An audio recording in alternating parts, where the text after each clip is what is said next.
இவர் யாருன்னா, இவர் வந்து ஒரு ஆர்டிஸ்ட், எல்லாருக்கும் தெரியும்னு நினைக்கிறேன். ஐயாவோட படத்தெல்லாம் வரைஞ்சவர்.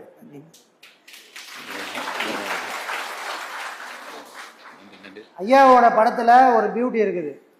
அது என்ன பியூட்டினா, ஐயாவை நேராக போய் பார்க்குறோம், ஐயாவோட பார்வை நம்ம மேலே நேராக இருக்கும். சரி, நேராக தான் பார்க்குறாருன்னு அந்த பக்கம் 90 டிகிரியில் அப்படி போய் பார்த்தோம்னா அப்பவும் அவரோட பார்வை நம்ம மேலே தான் இருக்கும். இந்த பக்கம் பார்த்தாலும் எந்த பக்கம் போனாலும் ஐயாவோட பார்வை 180 டிகிரி வரைக்கும் நம்ம மேலே தான் இருக்கும். அதுக்கு காரணம் கை மட்டும் இவருது, உள்ள வரைஞ்சது ஐயா. ஐயா சார் உண்மை சார், ஆட்கொண்ட மகான் சாமி அவரு, மறக்க முடியாது. இப்படி ஒரு அமைப்பு வந்திருக்காது. ஆனால் இப்படி ஒரு முயற்சி எடுத்தார்ல, இது மட்டும் இந்த விஷயம் இல்லை. பெரும்பாலும் எந்த ஒரு ஆசிரமத்துக்கு நீங்க போனாலும் குருமார்கள் ஒரு பாடங்களை கொடுத்து அடுத்தடுத்த தலைமுறையை உருவாக்கிட்டு போயிருப்பாங்க.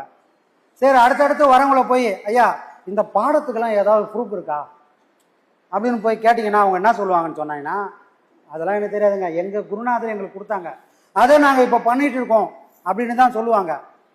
ஆனால் என்னோட குருநாதரோட பலம் என்னன்றது எனக்கு தெரியும், எனக்கு மட்டும் தெரிஞ்சால் போதுமா, இந்த உலகத்துக்கும் தெரியணும் அப்படின்னு நாம் முதல் குரு பூஜை அன்னைக்கு சில விஷயங்களை வெளிப்படுத்தணும். என்ன விஷயம்? ஐயாவோட ரூமை திறந்து இந்த நாம் இங்கே கொடுக்கக்கூடிய பாடங்கள் எல்லாம் எப்படிப்பட்டதுன்றது விஷுவலாக காமிச்சிருக்கிறோம். இந்த பாடங்களுக்கு ப்ரூஃப் இருக்கு, இயற்கையிலேயே அதுக்கான சாட்சிகள் இருக்குன்னு இயற்கையிலேயே நடக்கக்கூடிய இந்த விஷயங்கள் எல்லாம் எல்லாத்தையும் கொண்டு வந்து இங்கே பாடமாக ஒரு ஓவியமாக நம்ம இங்கே கொடுத்துருக்குறோம். அதுவும் 3Dயில் கொடுத்துருக்குறோம். ஆனால் நாம் அதை சொல்கிறது பெரிய விஷயம் இல்லை. ஏன்னா நாம் பாடம் பண்ணியிருக்கிறோம், நாம் அனுபவிச்சிருக்கிறோம், அதனால் நாம் சொல்லிட்டோம், நமக்கு அது பெரிய விஷயம். ஆனால் சொல்லக்கூடிய இந்த விஷயங்களை உள்வாங்கிக்கின்னு அதை அப்படியே ஒருத்தர் அவுட்புட்டாக கொண்டு வராருன்னா அவர் மனசுக்குள்ள நம்ம குருநாதர் இருந்தால் மட்டும்தான் அது சாட்சியம். ஏன்னா அவர் முழுமையாக அந்த பாடங்கள்லாம் வாங்கலை. நாம் சொல்லக்கூடிய விஷயங்கள் எல்லாம் அந்த பாடத்தில் இவர் உணரலை. இப்போதான் 2 பாடம் வாங்கியிருக்கேன். ஆனால் சொன்ன எல்லாத்தையும் உள்வாங்கிக்கின்னு அப்படியே கொண்டு வந்து நம்ம கிட்ட சேர்த்துருக்காருன்னா அந்த மனம் அவ்வளோ பக்குவப்பட்டு இருந்ததுனால தான் அது சாத்தியமானது. இங்கே வந்து உக்காந்துக்கிறவர் குருநாதர் மனசில் குடிக்கொண்டக்கூடிய ஒருத்தர் தான் இங்கே வந்து உக்காந்துருக்காரு. சொல்லுங்க சாமி. ஆமாம், உண்மை சாமி, உண்மை சாமி.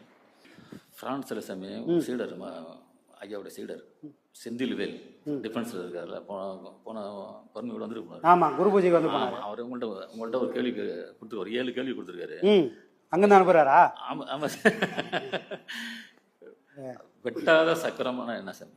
வெட்டாத சக்கரம். அப்புறம் இன்னொரு கேள்வி, இறைவன் எதற்காக மனிதனை படைத்தான்?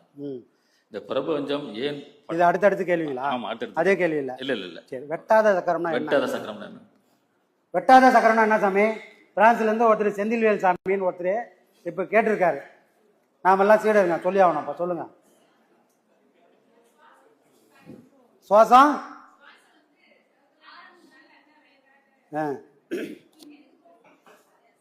அப்படியே நெருங்கி நெருங்கி வாங்க. வெட்டாத சக்கரம் அப்படின்னா 6 ஆதாரம் இந்த உடலுக்குள்ள இருக்கு. 6 ஆதாரம் இந்த உடலுக்குள்ள இருக்குது. அது எங்க இருக்குது அப்படின்னு சொன்னா, முதுகுத்தண்டுன்னு போகக்கூடிய அந்த மூலாதாரத்துல இருந்து உச்சின்ற அந்த சகசிராரத்தை போற வரைக்கும் அதுக்குள்ள இந்த 6 ஆதாரமும் இருக்குது. இந்த 6 ஆதாரத்தை கடந்து ஒரு ஆதாரம் இருக்குது, அதுக்கு பேர் சகசிராரம். அப்போ முதுகுத்தண்டை 2ஆ நம்மளால புழங்க முடியும், அப்போ வெட்ட முடியும். வெட்டுப்படக்கூடிய சக்கரம் எங்க இருக்குதுன்னு சொன்னால், இந்த உடலுக்குள்ள இருக்கிற 6 ஆதாரமும் வெட்டுப்படக்கூடிய சக்கரம். இந்த ஆதாரத்தையும் கடந்து ஒரு சக்கரம் இருக்குது, அது இங்கிருந்து ஒரு ஜான் மேல நிக்குது, அது வெட்டாத சக்கரம், அதுக்கு பேரு சகசிராரம்.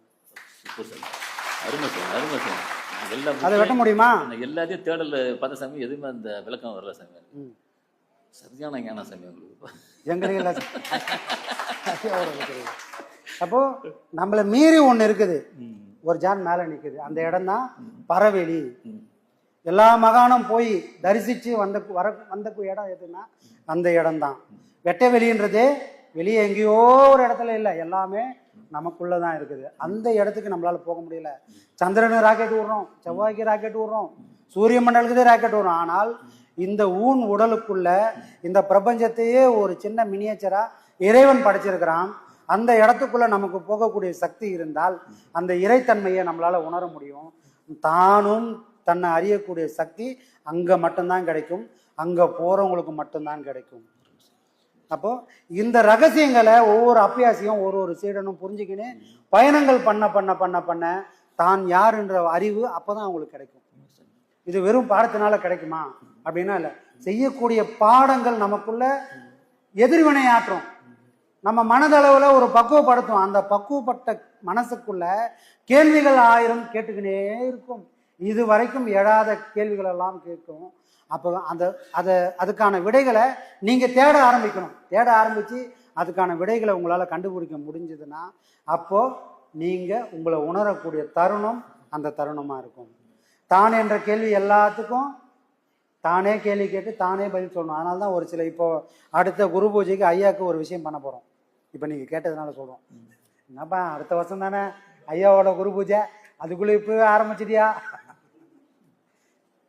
இது நீண்ட நெடிய பயணம். நமக்கு சில விஷயங்களை ஐயா கொடுத்துருக்காரு, நமக்கு சில பொறுப்புகளை கொடுத்துருக்காரு. அதை நாம் சிரம்பட 1000 தடைகள் வந்தாலும் என்ன போராட்டங்கள் நடந்தாலும் அந்த விஷயங்கள்ல இருந்து பின்வாங்க போகிறது இல்லை, அதை தொடர்ந்து பண்ணிக்கினே இருக்கணும். அப்போ அடுத்த குரு பூஜைக்கு சில விஷயங்களை நாம் பண்ண போகிறோம். அப்படி ஒரு விஷயங்கள் என்னன்னு சொன்னால், குருவானவர் சீடன் கேள்வி கேட்டு குருவானவர் பதில் சொல்லணும். அப்படி ஒரு பாடல்களை நம்ம அமைக்க போகிறோம். ஆனால் குரு தான் சம்மதி ஆகிட்டார், அவர் எப்படி பதில் சொல்லுவார் அப்படின்னா, குருவானவர் ஏற்கனவே பதில்களை சொல்லிவிட்டார், சீடனாகியவர்கள் நாம் அதுக்கான பதிலுக்கான கேள்விகளை தலைகீழ பண்ண போகிறோம். கேள்விகள் இனிமே தான் எழுத போகிறோம். அந்த கேள்விகளுக்கு குருநாதர் ஏற்கனவே பதிலை சொல்லிட்டார். சிங்கா சிங்கின்னு பீர்முகம் பாடல் வரா மாதிரி குருவானவர் பதில்களை ஏற்கனவே சொல்லிட்டாரு. இனிமேல் நாம் சீடர்கள் கேள்விகளை கண்டுபிடிச்சி அந்த பதிலை ஆப்டாக போட்டுட்டு அப்படி ஒரு பாடல்களை நம்ம குருநாதருக்கு இனிமேல் ஒரு பாடல் அமைக்க போகிறோம். அது அடுத்த குரு. அப்போ இந்த இப்படி ஒரு கேள்வி நமக்குள்ள வந்ததுனால அடுத்தடுத்து தேடல்கள் போற மாதிரி நமக்குள்ள தேடல்கள் கேள்விகள் வந்துகிட்டே இருந்ததுன்னா உங்களுக்கும் உங்களை அறியக்கூடிய பதில்களை அதில் கிடைக்கும். அப்போ கேள்விகள் எப்போதும் வேணும். சரிங்களா?